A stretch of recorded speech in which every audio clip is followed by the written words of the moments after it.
జై సచ్చిదానంద. అమ్మా, ఇప్పుడు ఈ మధ్య కాలంలో గురు శిష్యుల బంధం గొప్పగా చెప్పుకోదగ్గట్టు లేదు. ఇది చూసినప్పుడు మనకు బాధగా ఉంటుంది. శిష్యుడు సరికాదని గురువుగారి అభిప్రాయం, గురువుగారు కరెక్ట్ కాదని, అందువల్లే మనం ఇలా ఉన్నామని శిష్యుడి అభిప్రాయం. దీన్ని మనం ఏమనగలం? దీనికి ఏమైనా సొల్యూషన్ ఉందా? ఇద్దరిలో ఒకరు నిర్ణయం తీసుకోవాలి. వారిలో ఎవరెలా ఉన్నా సరే నేనెలాగైనా వృద్ధిలోకి వచ్చే తీరాలి. నాకున్న శక్తి గాని సామర్థ్యం గాని నేను వదులుకోవడానికి సిద్ధంగా లేను. దీన్ని నేను ఎలాగైనా సరే సరిదిద్దే తీరాలనుకోవాలి. ఇద్దరిలో ఎవరో ఒకరిలా ఆలోచించాలి. మన అభిప్రాయం చెప్పాలంటే గురువుగారే ఎక్కువ బాధ్యత వహించాలి. టీచర్స్ కూడా స్టూడెంట్స్ ఇలా ఉండబట్టే మేము ఇలా ఉన్నామని వెలిబుచ్చారు. అదేవిధంగా స్టూడెంట్స్ టీచర్స్ ఇలా ఉండబట్టే మేము ఈ మాత్రం గౌరవించగలుగుతున్నాం అంటున్నారు. ఏది ఏమైనా సరే టీచర్స్ స్టూడెంట్స్ కరెక్ట్గా లేరని అసలు అనకూడదు. ఈ విధంగా అనడం చాలా బాధాకరమైన విషయం. రెస్పాన్సిబుల్ పర్సన్ కదా, బాధ్యత ఉండదా? స్టూడెంట్స్ ఎలా ఉన్నా సరే ఏది మనం అనకూడదు. మనం మన సైడ్ నుంచి కంట్రోల్లో ఉండాలి. ఒక్కోసారి మనం సరిగ్గా పాఠాలు చెప్పడం లేదంటే అది మన చేతగానితనం అవుతుంది. దీన్ని మనం నిజంగా ఒప్పుకోవాలి. ఇందులోంచి మీరు ఎలా బయటపడాలని ప్రయత్నించి చూడండి. ఒకవేళ ఇందులో మీరు సరిగ్గా షైన్ కాలేకపోతే ఈ ప్రొఫెషన్ నుంచి మీరు బయటపడడం మేలు. లేదంటారా, మనీ మైండ్తో ఉంటూ డబ్బు డబ్బు అని ఎగబడ్డం అనేది కరెక్ట్ అనిపించుకోదు. అందువల్ల శిష్యులకు స్టూడెంట్స్కి ఏమవుతుంది, వాళ్ల భవిష్యత్తు అనేది ఏమవుతుంది, వాళ్ల జీవితం ఏమవుతుంది? ఇప్పుడు స్టూడెంట్స్ ఉన్నారు. స్టూడెంట్స్ అందరూ ఒకే రకంగా ఉంటారా చెప్పండి? టీచర్స్ అనేవాళ్లు 100% స్టూడెంట్స్కి న్యాయం చేసేలా ఉండాలి. ఎందరో ఉత్తమ విద్యార్థులు కూడా ఉన్నారే. కానీ బాగా తెలుసుకోవాలి, ఎవరు నిజంగానే నేర్చుకోవాలని ఆశిస్తారో, అన్నిటినీ తెలుసుకోవాలని తప్పిస్తారో వాళ్లకు హాయిగా నేర్పించొచ్చుగా. అది చూసి మిగతా వాళ్ళు అలా ఉండాలనుకుంటారు కదా. ఈ మధ్య రీసెంట్గా ఒక అమ్మాయి వచ్చింది, స్కూల్ స్టూడెంటు, చాలా బాగా చదువుకునే పిల్ల. తనతో పాటు చదివే మిగతా స్టూడెంట్స్ అంతా బాగా డల్గా ఉన్నవాళ్లే. వాళ్లకు ఇంట్రెస్ట్ అనేది లేకుండా పోయింది. తను చాలా బ్రైటే గాక మంచి ఇంటెలిజెంట్. వీళ్ల క్లాసుకి ఎంతమంది టీచర్స్ టీచ్ చేయడానికి వచ్చినా వాళ్ళందరూ వీళ్ల క్లాస్ చాలా వరస్ట్ క్లాస్ అని చెప్పి వెళ్లేవాళ్లట. ఏ స్టూడెంటు శ్రద్ధగా చదవట్లేదు, ఎవరికీ చదువుకోవాలనే ఆసక్తే లేదు. అందువల్ల మాకు పాఠాలు నేర్పించడంలోనూ ఆసక్తి లేదు. స్టూడెంట్స్ ఈ విధంగా ఉంటే మేము ఏం చేయగలం? ఇదే మళ్లీ మళ్లీ చెబుతూ ఉంటే అది అలాగే నిజమైపోతుంది కదా. వేరే దారే లేకుండా స్టూడెంట్స్ టీచర్స్ గైడెన్స్ లేకుండానే చెడిపోతారు. ఆ స్టూడెంట్ సరదాగా ఇటు వచ్చింది. కొందరు ఏ రకంగా బ్రైట్గా ఉంటారో అందులో ఒక అమ్మాయి మాత్రం బాగా తెలివైంది. కొందరు అమ్మాయిలు బాధ్యతగా శ్రద్ధగా చదువుకునే రకం. మరికొందరేమో తమకు చేత కాదన్న ఆలోచనతో బాగా నీరుగారిపోయేవారు. మిగతా వాళ్ల వల్ల మనం ఎందుకు సఫర్ అవ్వాలి, మనకెందుకు మంచి అనేది జరగడం లేదు అని బాధతో కుమిలిపోతారు కదా. అందుకోసమైనా టీచర్సు కొంచెం శ్రద్ధ తీసుకుని వాళ్ళు నేర్పించవచ్చు కదా. ఇంకా ఇంకొంచెం వాళ్ళు పాజిటివ్గా ఉండొచ్చు. ఇందులో టీచర్స్కే ఎక్కువ బాధ్యత ఉంది. అదేవిధంగా ధర్మంలోనూ ఆధ్యాత్మికంలోనూ గురువు గారికే బాధ్యత ఎక్కువగా ఉంటుంది. ఎందరో శిష్యులు అక్కడికి వస్తున్నారు, అందరూ ఒక్కలాగే నడుచుకుంటున్నారా? అప్పుడేమవుతుంది? ఈ రోజుల్లో జరిగే సంఘటనలు చూస్తే దీనికి సొల్యూషన్ లేదన్నట్టుగానే అనిపిస్తోంది. ఏం చేయాలో చెప్పండి. ఈ విషయంలో కొంచెం మెలకువగానే నడుచుకోవాల్సిన బాధ్యత ఉంది. టీచర్స్కి ముఖ్యంగా చెప్పొచ్చు. స్టూడెంట్స్ వచ్చి మెలకువగా ఉండడం చాలా అవసరం. వీళ్ళు చురుగ్గా ఉండడం మరింత అవసరం. పిల్లలకి ఇదంతా చెప్తే అర్థం కాదు. దీనికే గురువు అని ఒకరిని మనం నియమిస్తాం కదా. మనం ఎందుకు గురువు అని ఒకరిని నియమించాం? వారికి ఆ పదవి ఎందుకు ఇచ్చాం? వారు మనల్ని గమనించాలనే కదా నియమించాం. మిమ్మల్ని శిష్యులుగా ఉంచుకున్నాం. ఏమంటే మీరు నేర్చుకోవాలనే కదా, అందువల్లనే మిమ్మల్ని శిష్యులని అనేది. మన వల్ల పాఠాలు తీయడం చేత కాదని ఎవరైనా అంటే అది నేర్పించేవాళ్ల తప్పే, శిష్యుని తప్పు కాదు. కొందరు పిల్లలు పరమ మొద్దులుగాను ఉంటారు, అందరూ తెలివైన వాళ్ళని చెప్పలేం కదా. ఎంతగా తెలివితేటలున్నా ఒక్కోసారి రాక్షసత్వంగానూ ప్రవర్తిస్తారు. మన బాధ్యత పెరిగిపోవడం వల్ల మనము కష్టపడి మన బాధ్యతల్ని సరిగ్గా నిర్వర్తించాలి. అదే నియమం. మనం ముందు మన వీక్నెస్ల నుంచి బయటపడాలి.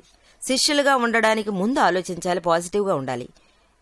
ఏమ్మా గౌతమ్ టీచర్, మీరు టీచర్గానే పనిచేస్తున్నారు కదా, మీరేం చేసేవారు?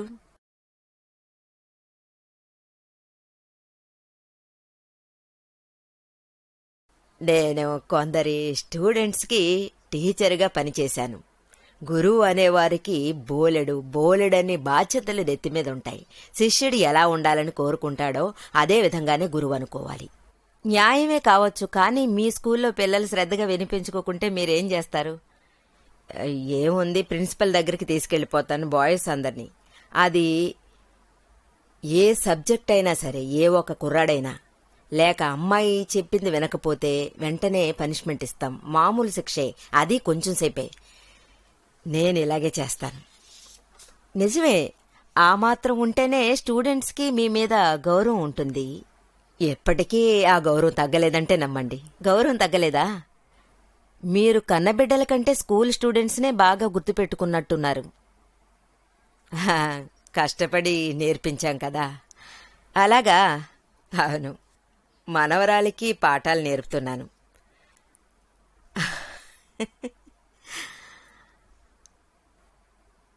ఆ రోజుల్లో చదువులే చదువులు, కానీ ఏదైనా సరే శ్రద్ధగా వినిపించుకోవాలి. అలా లేదంటే వీళ్ళకెప్పుడు శ్రద్ధ కలుగుతుంది? స్టూడెంట్స్లోని స్పీడ్ తగ్గకూడదు. స్టూడెంట్స్ ఎప్పుడూ శ్రద్ధగా చదువుకోవాలి. కానీ సపోజ్ శిష్యునికి ఈ శ్రద్ధ అనేది కొంచెం తక్కువగా ఉన్నట్టయితే అప్పుడు ఆ గురువుగారి పవర్ అంతా శిష్యునికి వంటబట్టాలి. ఏదైనా ఒక గుణం శిష్యునిలో లోపించిందంటే దానికి మన గురువులే పూర్తిగా అర్థం చేసుకోవాలి. గురువు ఖచ్చితంగా అది తెలుసుకోవాలి. అవును, ఖచ్చితంగా తెలుసుకోవాలి. కానీ దానికి చాలా పెద్ద మనసు ఉండాలి, విశాల హృదయం కలిగి ఉండాలి. పెద్ద మనసు ఉంటే చాలదు, సంపూర్ణ జ్ఞానము కలిగి ఉండాలి. నిజమే. ఇంతకీ మీరేం నేర్పించారు? అన్నిటినీ నేర్పించారా ఏంటి? అన్నిటినీ శ్రద్ధగానే నేర్పించాను, ఆఖరిదాకా.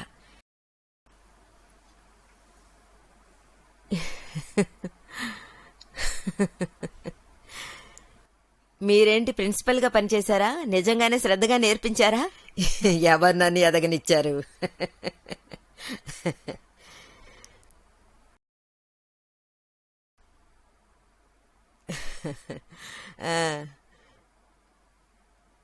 మీరు ఎదగలేకపోయారా? చెప్పేద్దాం. పక్షులనేవి ఉన్నాయి కదా. ఏమిటయ్యా? పక్షులండి. మామూలు పక్షులా? అవును. లేదు, ఇది కొత్త రకం. మామూలు పక్షులనేవి ఉన్నాయి కదా. పంచ ఇంద్రియాల్లో ఒక ఇంద్రియం అనేది తినడానికి. పంచ ఇంద్రియాల్లో అనేవి నీకు తెలియదు అనుకుంటా. జనరల్ గా మామూలు పక్షులు అంటాం కదా. లేదు, వాటి గురించి తెలీదు. ఇది ఒక ఇంద్రియమే. ఇవి పంచ ఇంద్రియాలు. ఎంతో తేడా ఉంది. ఇంద్రియాలని చెబుతూ వీటికి నెంబర్లు కేటాయించాం. హలో అమ్మా, మనం సరస్వతీ పూజలు వగైరా చేస్తూ ఉంటాం.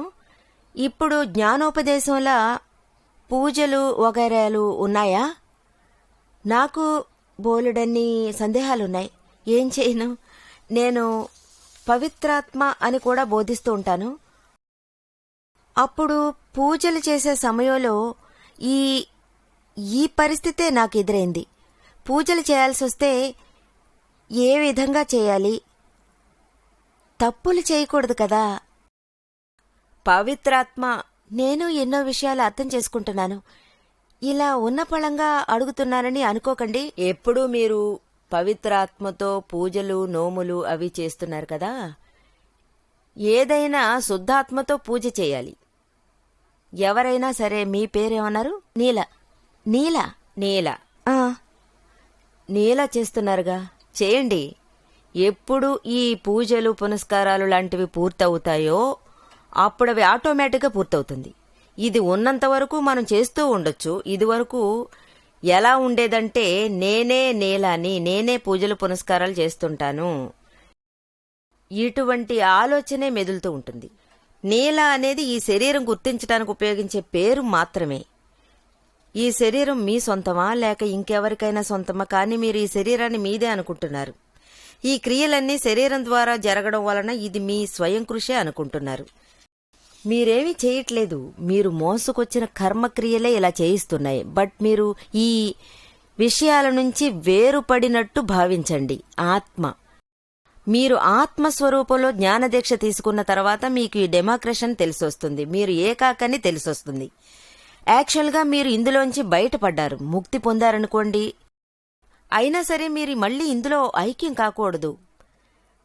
దారి తప్పితే ఇది చక్కదిద్దుకోలేరు. అలా ఒకసారి ఈ బంగారాన్ని చక్కగా మనం చూడగలిగితే ఆ తర్వాత ఇందులో కొత్తగా నేర్చుకునేదేమీ లేదు.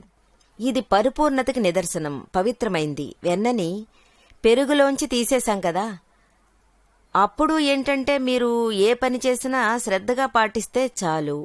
నేను శుద్ధాత్మని, ఇది నీల పవిత్ర పూజ. మీ కర్మ సిద్ధాంతం ఏంటో అది పాటించండి. అలా పాటిస్తే మంచిది, పాటించుకున్నా పర్వాలేదు. పూజించే వేళలో నీల అనేది వేరు, శుద్ధాత్మ అనేది వేరా? అవును, ఈ రకంగానే ఉండాలి. ఈ రకంగానే ఉండాలి. ఏ ఒక పని చేసినా చెప్పకుండా చేస్తే నేను శుద్ధాత్మని, నీల అనేది వేరుపడుతుందని తెలిసొస్తుంది. పూజ చేసే టైంలో అయినా సరే మీరు కదా, పూజ చేసే టైంలో మీరు వేరుపడతారు. ఈ శుద్ధాత్మ ఫల సిద్ధి కోసం మీరు ఈ రకంగా పూజలు చేస్తూ ఉన్నారు, ఫలితం దక్కింది. కానీ పూజ చేసేటప్పుడు మనం వేడుకుంటాం కదా, ఆ సమయంలో శుద్ధ ఆత్మ అనేది గుర్తుంచుకోక తప్పట్లేదు. తప్పదు మరప్పుడు పూజ చేసే టైంలో ఈ విధంగా నడుచుకుంటూ మౌనంగా ఉండిపోండి. అలాగే ఉండాలి. మాట్లాడేటప్పుడు నేను శుద్ధాత్మ అనండి, అంతకంటే వేరేం కావాలి? అదిగాక ఎన్నో శ్లోకాలు చదువుతారు, సంస్కృతంలో కావచ్చు, అమ్మవారు గురించి కావచ్చు, దాని తాత్పర్యం తెలియకపోవచ్చు, అర్థం కాకపోయినా ఊరికే చదువుతూ ఉంటాం. అలాంటప్పుడు మనం చదవకుండా ఉండడమే మంచిది. మరప్పుడు నేనేమంటానంటే, మీరు పక్కాగా పూజలు పునస్కారాలు చేస్తూ నిష్ఠగా ఉండండి. ఏ మార్గాన్ని అనుసరిస్తున్నారో అదే మార్గాన్ని అనుసరించండి. శ్రీకృష్ణ భగవానుడు అర్జునుడికి ఎటువంటి పూజలు పునస్కారాలు చేయమనలేదు. శ్రీరామచంద్రుడు ఏమీ ఆంక్షలు విధించలేదు. ఇదంతా వెనక వచ్చిన వాళ్ళ సంకల్ప బలమే. అంటే స్టాండర్డ్ కేజీకి తగ్గట్టుగానే ఫస్ట్ నుంచి 3rd క్లాస్ వరకు తగ్గట్టుగా పూజ నియమాలు బోధించారు కదా. కానీ ఇక్కడ మీరు అలా కాకుండా ఆత్మరూపంలో అనుసరించారు. పవిత్రాత్మగానే సరిగ్గా మీరు అనుసరించారు. మీరిక్కడ ఆరాధనలు పాటించారు, జ్ఞానాన్ని అనుసరించి 5 విభాగాలు పాటించారు. ఇదే మీ ఆరాధన. ఇలా సర్వకర్మ విధుల నుంచి మీరు ముక్తి లభిస్తుంది. ఇందువల్ల మీకు చుట్టుకున్న కర్మ విముక్తి అవుతుంది. ఆ పైన మీరు మోక్ష మార్గాన్ని అనుసరించొచ్చు. పూజా విధానాల వల్ల కూడా కర్మ అనేది తొలగిపోతుంది.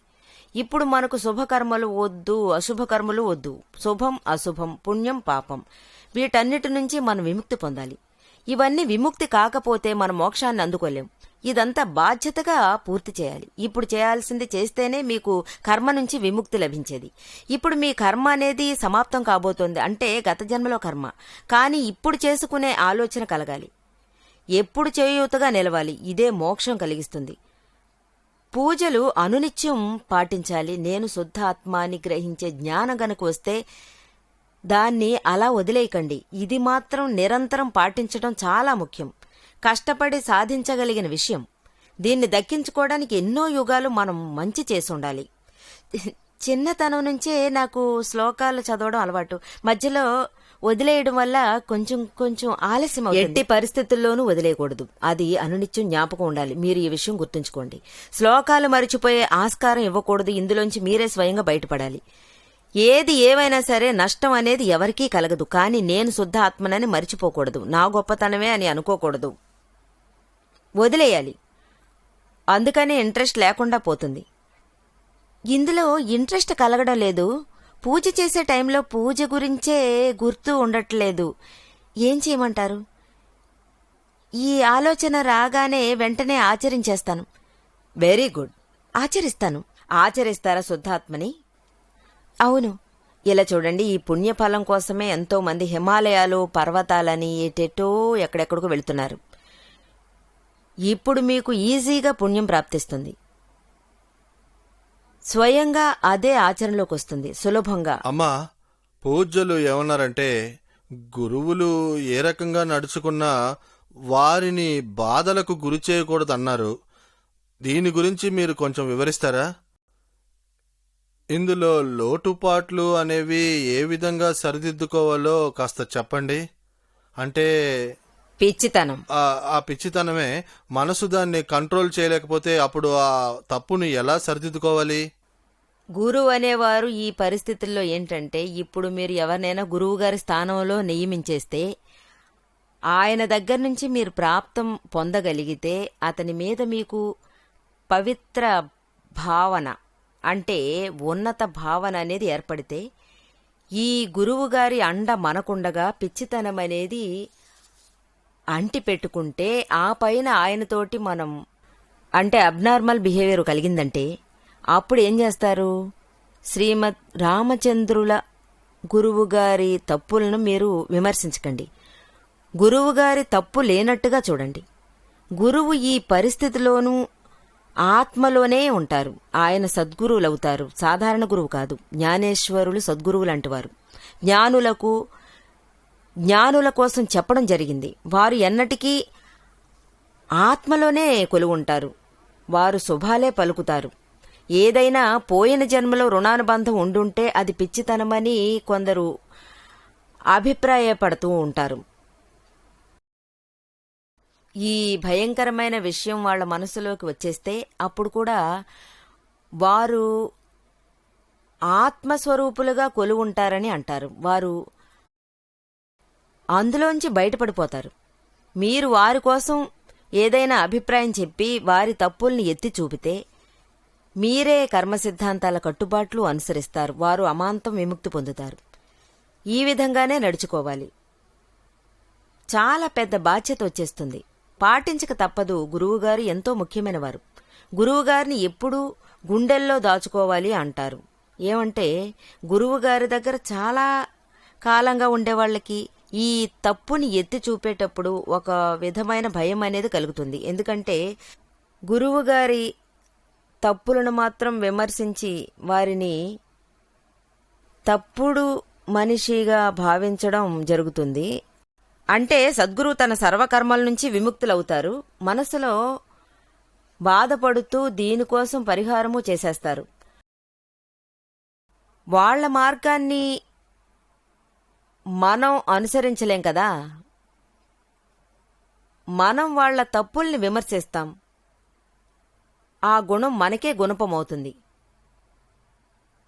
ఎంతో ఉన్నతమైన గురువుగారిని మనం విమర్శిస్తూ కూర్చుంటే ఈ గురువుగారి నుంచి మనం అందుకున్న చదువంతా ఒక్క క్షణంలో మనకు కాకుండా పోతుంది. దానికి తగ్గట్టుగా మనం పరిహారం చేసి తీరాలి. బాధపడి తెలుసుకోవాలి. ఖచ్చితంగా పరిహారం చేయక తప్పదు. ఇది తప్పు, ఈ విధంగా నడుచుకోకూడదు. ఒకసారి దీపక్ భాయ్ దగ్గర దాదాజీ చెప్పారు. అప్పుడు 1970లో జరిగిన విషయం. మొదట్నుంచే దీపక్ భాయ్కి నిర్మా మీద అమితమైన పూజ్య భావన ఉండేది, గురుభావన ఉండేది. దాదాజీ మీద పరమాత్మ భావన కలిగి ఉండేది. ఒకసారి దాదాజీ ఆయన దగ్గర అడిగారు, నీకు ఎప్పుడైనా నిర్మా తప్పులు కనిపించాయా? వెంటనే ఆయన నాకేమీ కనిపించలేదు అన్నారు. అతనికి పాపం చిన్న వయసు, 23-24 ఏళ్లు మాత్రమే ఉంటాయి. లేదు, నాకేమీ తెలీదు అన్నారు. కానీ ఎప్పుడైనా ఆయన నన్ను పించ్ చేసేటప్పుడు గాని, నన్ను కొట్టడానికి వచ్చేటప్పుడు గాని, నిర్మా ఈ విధంగా చేయకూడదు అన్నట్టుగా నాకు అనిపిస్తుంది. తప్పు చేసినంతగా ఫీల్ అవుతాను. వెంటనే దాదాజీ ఏమన్నారంటే, ఇవేళ్ట నుంచి నేను కొన్ని ఆంక్షలు విధిస్తాను. నిర్మా మీద తప్పులు ఏమీ నువ్వు బనాయించకూడదు. ఏ నువ్వు ఏ మెట్లు ఎక్కి వచ్చావో ఆ మెట్టిని ధ్వంసం చేస్తే ఆ తర్వాత నువ్వు ఎలా వృద్ధిలోకి రాగలవు? నువ్వు ఏ స్థాయిలో ఉన్నతంగా ఉన్నా నిర్మాలోని ఒక తప్పును నువ్వు కనిపెట్టినా ఖచ్చితంగా నువ్వు పైనుంచి కింద పడాల్సి వస్తుంది. ఆ తర్వాత నీకే నష్టం కలుగుతుంది. చెప్పేవాళ్ళు చెప్పేది చెప్పని మనం మన దారి తప్పడానికి వీల్లేదు. నీకిదంతా ఎవరు చేయమని చెబుతున్నారో వాళ్ల నుంచి నువ్వు కాస్త తప్పుకొని వాళ్లతో స్నేహం చేయడం మానేయ్. దూరం నుంచే సచ్చిదానందాన్ని స్మరించుకో. ఈ బాధ్యతని స్వీకరించటం తప్పనిసరి అవుతుంది. మన మానవ జన్మలో మనం ఎన్నో తప్పులు తెలుసో తెలియకో చేసుకుంటూ పోతూ ఉన్నాం. కానీ పక్కవాళ్ల తప్పులను మాత్రం మనం నిజంగా ఎత్తి చూపకూడదు. ప్రతి ఒక్క మనిషిని మనం తప్పుడు దృష్టితో చూడకూడదు. మోక్ష మార్గాన్ని అప్పుడే అనుసరించగలరు. అప్పుడే మీరు ఈ పాపకర్మల నుంచి విముక్తి పొందొచ్చు. తప్పులు పాపకర్మ సిద్ధాంతాలు అనేవి ఏంటి? పరాయి వాళ్ల తప్పులను చూడబట్టే పాపకర్మలు చుట్టుకుంటూ ఉన్నాయి. అలాగే వారి తప్పులను చూడడం వలన పాపకర్మల నుంచి మీరు విముక్తికి దూరమవుతున్నారు. అంతేకాక మోక్షాన్ని పొందాలంటే సర్వపాపకర్మల నుంచి బయటపడాలి. ఒకవైపు బయటపడ్డానికి తగ్గ సర్వ ప్రయత్నాలు చేస్తూ ఉండాలి. మరోవైపు ఇతరుల తప్పులను విమర్శించకూడదు. ఈ రెండు ఎప్పుడు చేయకూడదు. మీ ప్రయత్నాలన్నీ వృధా అయిపోతాయి.